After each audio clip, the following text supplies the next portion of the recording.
at, again, basically giving recommendations not just in Detroit, but really Southeast Michigan. Mm. Um, Part of the reasoning was, because the debate tends to get very racialized, Mm. and and affordability is an issue not only in the city but really in a lot of the suburbs as well, Mm-hmm. although it often gets hidden away, Mm-hmm. or not Right. really talked about. Yep. Can I just get you to clap in front of your face? Thanks. Okay. So, as you know, a lot of the conversation around water affordability and shutoffs, Mm-hmm. especially in Southeast Michigan, tends to become very racialized, tends to become very localized. Mm-hmm. It's often about those people in Detroit, Mm. versus everybody else. Right. And there's a history of that. There's a long history of urban-suburban tensions, which unfortunately um, has been perpetuated. Although there are, some really amazing people doing some great work across the Mm-hmm. lines as well. Mm-hmm. Um, how are you seeing? I guess I'm asking for some perspective from you in terms of how you're seeing, therefore, this issue of water affordability or contamination or health risks, really not just within the city, but really across the tri-county or seven-county region, if you want to go that big, area. Well, okay, I should be upfront about this. I was invited by Gary Brown to participate in the creation of the Water Residential Assistance Program, the RAP program. It was part of the original design team for that program. And the reason why I talk about water audits and the repair program is because it was something I personally advocated for. Mm-hmm. Because understanding if you have a leak, you've got, you're going to pay a lot, Mm-hmm. and how important repairing that leak would be. In the room, it was at the time of the bifurcation of the creation of the Great Lakes Water Authority. So in the room were representatives from Oakland County and Macomb County, Wayne County, as well as Detroit, trying to come up with a assistance program that can help people, all Great Lakes Water Authority customers. Mm-hmm. So all of the 7, however many counties that are part of GLWA, every customer is eligible to apply for RAP assistance through the RAP program. I think there was some thinking then that probably Detroit residents would request and receive a majority of that. But it was available to all of the counties because, as you've said, the reason why it's front page news here is because we're the largest city in the state. We have a lot of people. Unfortunately, many of those are living in poverty, struggling. But they don't shut off necessarily people's water. In other communities, they put a lien on your house. Mm-hmm. You can't put the liens, well, actually, I'm a landlord and there's a lien on my house because I have a tenant who didn't pay. So I have a lien. Mm-hmm. But for the most part, because we have a large renter, it's a little trickier to do that. We need to really have the water in the renter's name, so a homeowner who's not there, not using the water, doesn't.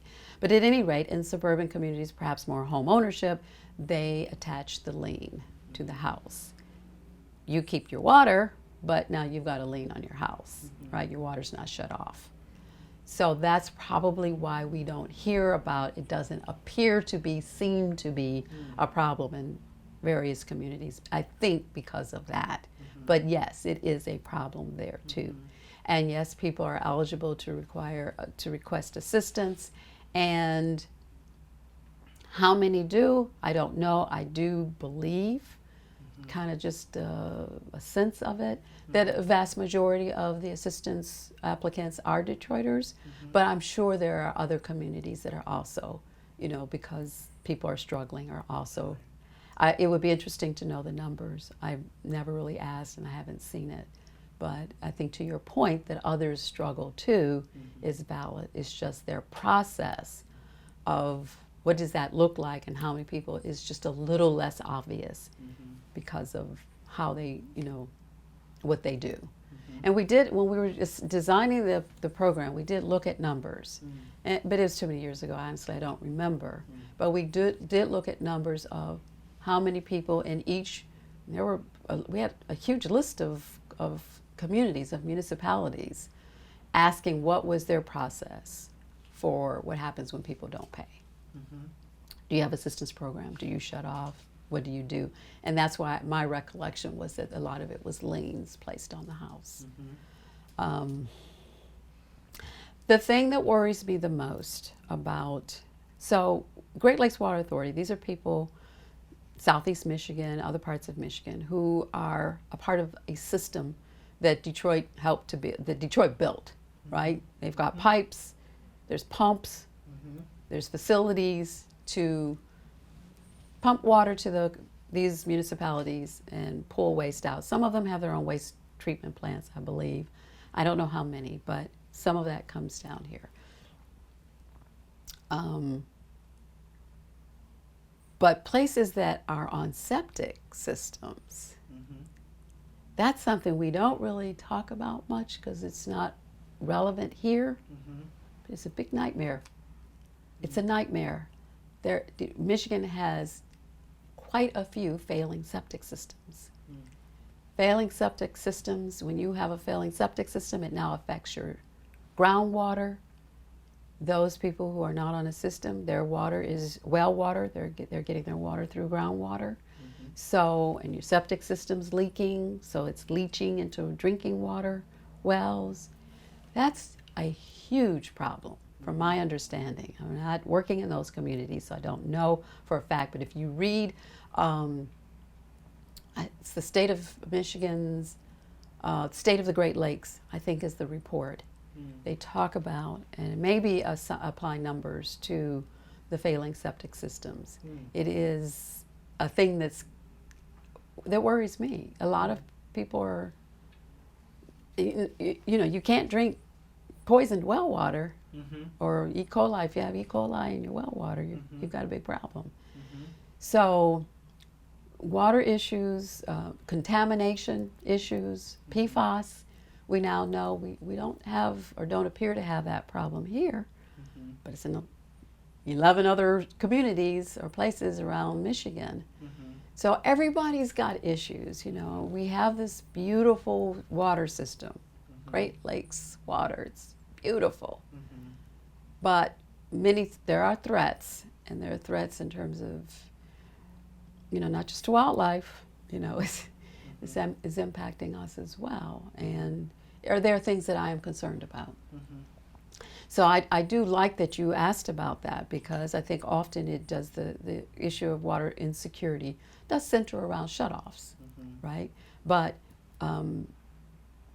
there's water insecurity for other reasons throughout the state. We all have reason to be activists and to care and to want to see solutions to these problems, wherever you are. It's not just Detroit suffering. Well, another large, I think, component of the issue, which goes to show you how these issues are so interconnected, is infrastructure. So especially with combined sewage situations and high drainage charges, that's a huge part of the affordability issue crisis as well. So that, I guess, brings me to ask you about green stormwater infrastructure, because that's a lot of the work that you're involved Yes. in particularly. Tell us a little bit about how you're working with GSI issues with community members and partners, for instance, because there also tends to be a lot of hesitance and reluctance and maybe lack of understanding about what GSIs really are and how they can actually be relevant to local communities as opposed to being something imposed top-down. So maybe you could tell me a little bit about how you understand GSIs in general, and then go over maybe a couple of examples of how you are working with community members or partners to implement this and make this successful. Okay. So to start, it's back to the original, you know, infrastructure question, right? We have this vast system, this largest wastewater treatment plant, which is a combined sewer system, meaning both stormwater and sewage are in the same pipe, sewage flowing from our homes and businesses, and stormwater running off the streets into the drains, right? And running from our roof and our driveways into the drain system, and combining with sewage to the wastewater treatment plant. Because of climate change, we're having these huge storms, these 100-year storms that are now happening every other day, kind of thing, right? Much more regularly than what we would expect, but due to warming climate, that's what's happening, right? We're getting more intense rain, which means more volume in that system. As large as that wastewater treatment plant is, and it's 7 retention basins, probably 7 plus, it still overwhelms the system. When that system was put in, the federal government was paying 60% of the cost of that infrastructure. It's a Clean Water Act. Federal government puts money to help municipalities with their systems. This is now 30 or 40 years later. The federal government now contributes 9% of the cost of infrastructure, gray infrastructure. But the demands are still there. We've got all these big rain events. What are we going to do? Sewage is still flowing into our water bodies. So the EPA and others said, well, we need to manage stormwater, because on a dry day, the system works beautifully. If it's a light rainfall, no problem. But it's these heavy rains, so how do we manage the stormwater? And the answer has become green infrastructure is a solution that's less expensive and has other benefits. So by keeping the stormwater out, having it infiltrate into the ground, it helps to feed groundwater, which is good. We want groundwater. It also improves water quality because it's slowing down or holding back that stormwater out of the system. So now you have less sewage overflows, or maybe the overflows are either fewer of them or the volume is less, because you have more water infiltrating into the ground, into the green infrastructure.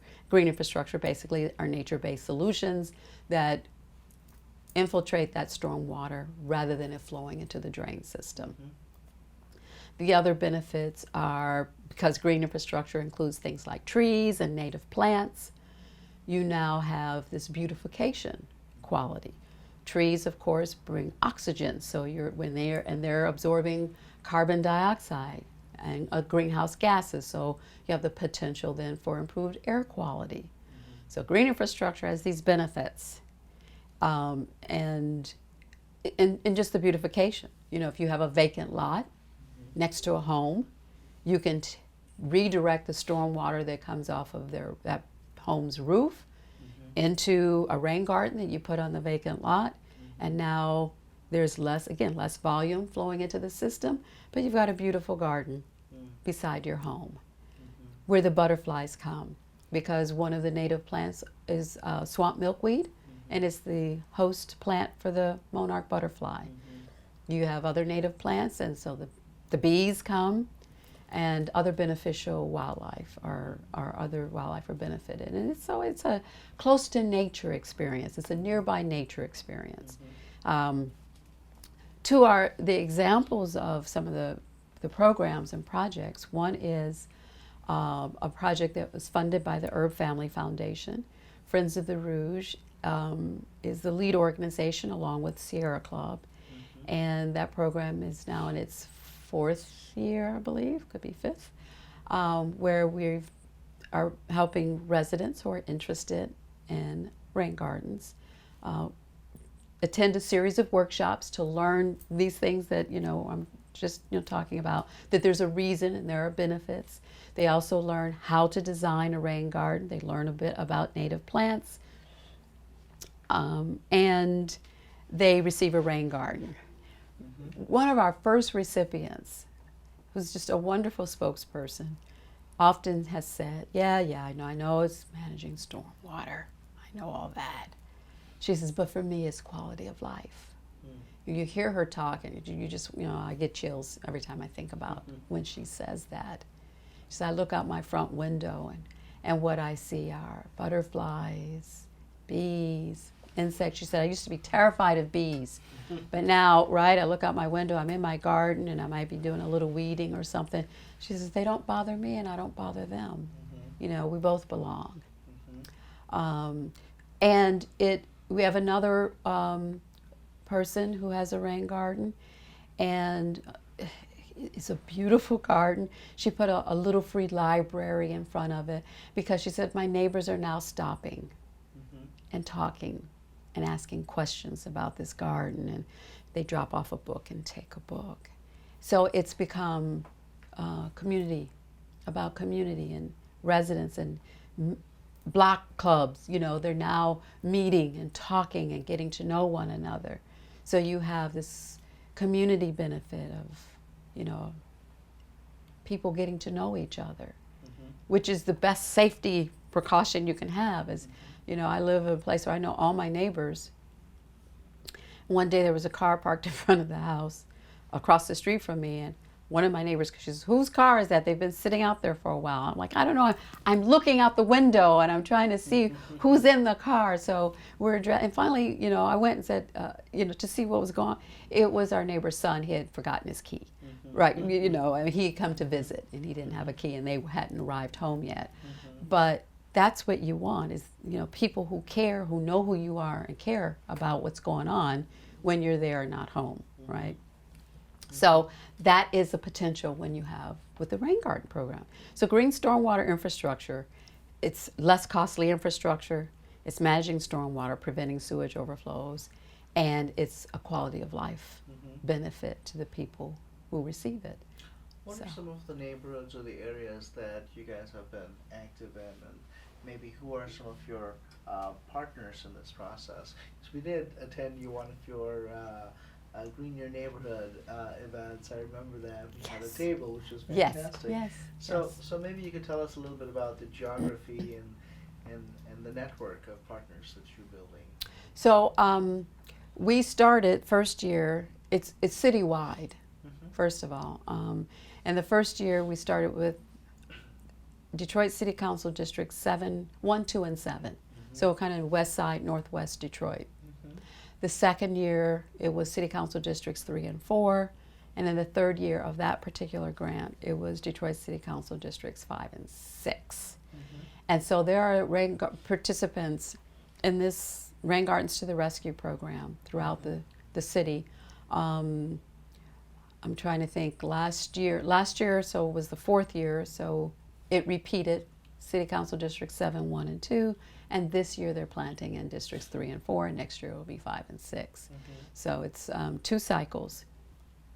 The first 3 years, one of our Friends of the Rouge, Sierra Club, and the other major partner was Keep Growing Detroit. And what we found was the people who are part of the Keep Growing Detroit program, the urban gardeners, love working with soil, right? They like being outside. They understand the value of that outdoor experience. And so many of them were also rain garden recipients. They responded to the application that was put out, right? They applied. We looked for people, applicants who were leaders in their community, because the idea of the program is you receive a rain garden, you maintain it, commit to maintaining it up to 5 years, because we know after 5 years it's pretty much established.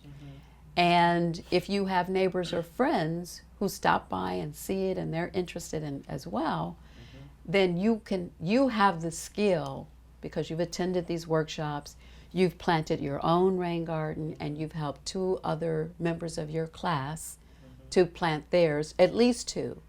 We have one person who attended all the installations, so she's installed 10 of them along with us, side by side. But you're now in a position to help your neighbors. And actually the second round of this grant, there is funding there for the previous people who have rain gardens who received to lead an installation, to help find someone interested, and we will help, and they get a small stipend to lead an installation. So the idea is to create a movement, literally, of people, a cohort of people. Now it would be, we've planted, I think as part of that program, approximately 60 rain gardens. So say 60 people who have attended workshops, helped install rain gardens, that potentially can help others do it as well. One of the partners, also, no, so you need native plants, so you have to have, one of your partners has to be a native plant supplier. Right now, Keep Growing Detroit has started to, the last several years, and this year, they are now growing native plants that we purchase, that are purchased for that program. So that's pretty incredible. The compost is another cost, and then mulch or wood chips. So I don't know who the suppliers are. Friends of the Rouge orders that, and the suppliers have changed, so I don't recall. So are these, I guess the question would be, would this be private land? Would this be their home property that they're building these bioswales on? Would these be individual property owners, or would they be small business leaders? Do you also work with churches, for instance? Because we're seeing a lot of that sort of happening right now in terms of the drainage issues. Right.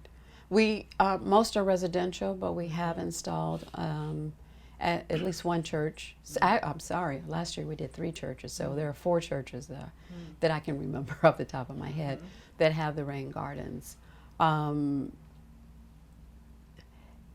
Right now, the way the system is set up with DWSD in terms of getting credit off your drainage for having the rain gardens, residents are not eligible because, well, I mean, it makes sense. They receive an automatic 25% off the top credit, off the drainage fee, on the assumption that their downspouts are disconnected. And it's a way to reward those who have, but also to encourage those who haven't to disconnect your downspout, so that rainwater coming off your roof at least rolls over some grass, right, and is absorbed into the grass, into the tree that might be planted nearby, and not going into the storm drain. We need to get downspouts disconnected citywide. That needs to happen, especially at residential level, because most residents have a lawn, right? And you don't disconnect it if it's on the driveway side, because you don't want, like in my house, water that comes off into the driveway that turns into a little ice skating rink in the winter. But if it's flowing onto a lawn, please disconnect it, right? We want people to do that. And again, they're receiving a 25% off the top credit. So our rain gardens are small, because most homes are fairly small. They're in the front lawn usually. So it probably wouldn't, we haven't tested it, but it more than likely would not offer more than that 25% credit. So that you would either get credit 25% off the top, or you would get credit for your rain garden. If your rain garden is giving you a 15% credit, stick with the 25, right? Just disconnect your downspout. So they're beautiful. They offer that nearby nature, quality of life benefit, and people still want them for that reason, because they like gardens, they like flowers, and they want wildlife. Churches, there are some of our churches or some of the churches that have been participants in the program are working with the water department to determine how much, if whatever the credit, they will be able to receive credit. That's a process, so I can't say right now that it's, success, that they're receiving it. One we put in last year, maybe it was last year, was our largest rain garden ever. It's taking stormwater off of 4 buildings, so I think there are 4 downspouts at this particular church campus. I would expect that they would be getting some credit. So, because I know they're managing. We know from their stories, from their description of what happens when it rains, that a lot of water goes in and a lot of water infiltrates. So I would imagine they'll get some type of credit. We haven't worked much with small businesses because we've had some apply, want to participate, but often their downspouts are internal. Mm-hmm. We can't get to them. Mm-hmm. It's a little more complicated. Mm-hmm. There may not be a space to put a rain garden. Mm-hmm. So, yeah, we've not done too much of that. Do people ask you, is this going to prevent flooding in my basement, for instance? Because it probably wouldn't, right? Well, we have some anecdotal. There's a woman, one of our homeowners. At that time, we put her rain garden in the backyard. We prefer not to have them in the back. We want them in the front so they're visible, so people can learn. Because part of it's this share with your neighbors. Let it be a community building, community gathering, so you can talk about it, and others will do it as well. But she said after her rain, she had flooding all the time in her basement. But after the rain garden was installed, flooding stopped. That's what she said. That was her experience. Mm-hmm. So I think, yes, it's possible that will help with that. But I'm not an engineer, so I can't say absolutely. And it's not a question we've posed to others. So we have not done a study or survey of it. Would it help with basement flooding even if it's in the front? Not sure. Not sure. Yeah.